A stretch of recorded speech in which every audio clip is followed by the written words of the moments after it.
So, given the fact that technology is changing at such a rapid pace, questions are being asked about the utility of, say, aircraft carriers, which used to be the pride of any blue water navy in the past.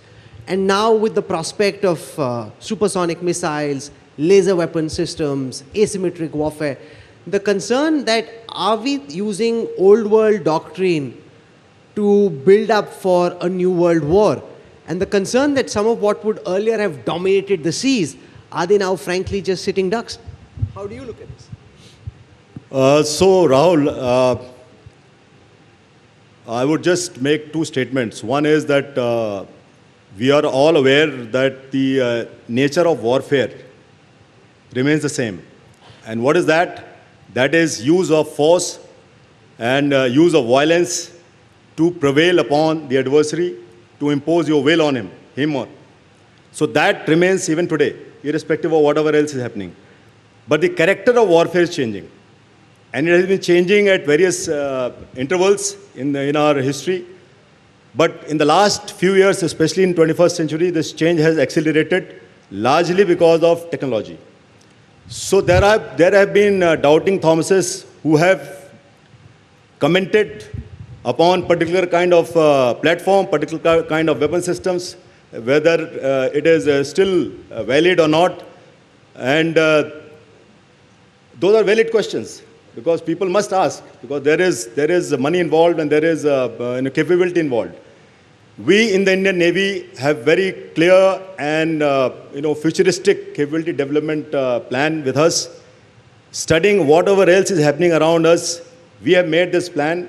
Of course, it goes through iteration at various intervals. Even now it is going through because of what we have seen in the last 4 or 5 years. The use of unmanned vehicles, etc., etc. Those things have to be incorporated in our capability development plan. And we are taking actions to ensure that whatever capability we introduce, those are proven and those will be put to use when the nation demands. So let me reframe the question. When the Russia-Ukraine war started, it suddenly emerged that this idea that the Russian army could send in their tanks and dominate Ukraine came apart, especially in the face of armed drones. We haven't seen a recent big war between two modern navies.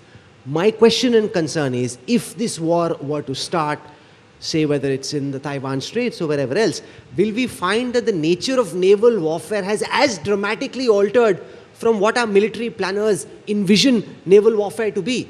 That some of the biggest ships, the most powerful ships, do they suddenly become sitting ducks? Are you confident, for example, that our aircraft carriers would be able to protect themselves and be as effective in the face of some of these asymmetric weapons? So that is a hypothetical question. So war game. Yeah. So I would also be bordering on a hypothetical answer. Please bear with me. We don't know what will happen if the crisis which you are alluding to in Taiwan Strait, as to how it will play out in whatever time frame. But one thing is certain, that nations are putting in money to develop the platforms after a lot of study. It is not just on whims and fancies of one individual or one service. It is a whole of government decision which is taken that we need to invest in with different kind of weapons, platforms, etc., etc. And coming per se to the Navy, we are the force which operate on surface, we operate in the air, we operate underwater, and of course add to that the cyber domain, the space. So we are a 5-dimensional Navy actually.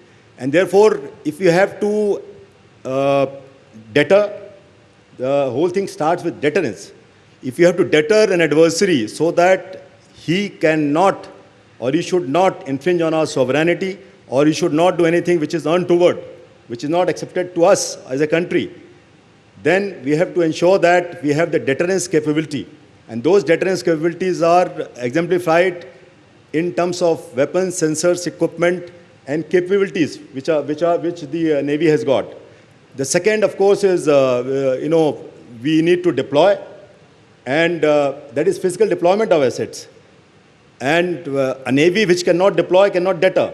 You cannot sit in harbor and say, I have got this capability. So you have to demonstrate, you have to go out at sea, and you have to demonstrate the capability, whether it is in terms of surface warfare, undersea warfare, air warfare, space warfare.